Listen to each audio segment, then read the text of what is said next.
donner la possibilité de mettre la main à la pâte pour qu'on arrive à travailler ensemble et finir ce radier. Et essayer de rapprocher les délais. C'est très important de le dire. Voilà. Et si à l'avenir, ce qu'on souhaite, c'est que ce partenariat se construise, continue.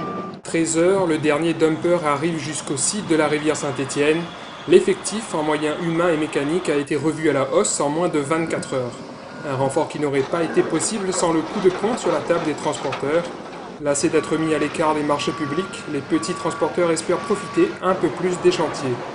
En tout, ce sont 2 engins de type dumper et 2 pelles supplémentaires qui ont gagné le lit de la rivière Saint-Étienne.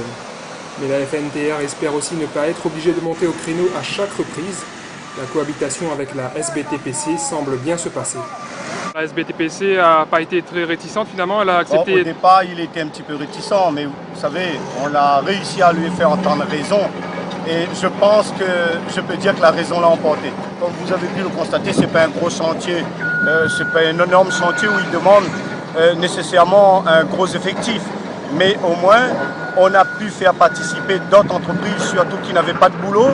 Et puis aussi, dans un temps, à faire réduire le délai de livraison de ce radier et permettre à la libre circulation au plus vite et rendre la route aux usagers au plus vite possible et ainsi qu'aux professionnels.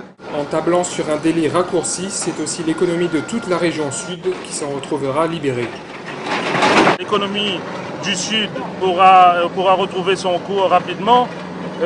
Hier, c'est comme je disais hier, l'économie perd environ 500 000 € par jour.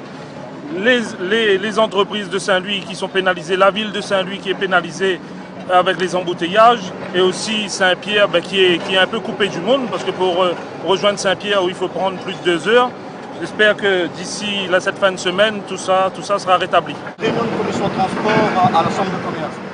Le radier devrait être rendu aux automobilistes samedi, même si les professionnels du BTP se veulent prudents, et ce n'est pas le débit de la rivière Saint-Étienne qui leur donnera tort.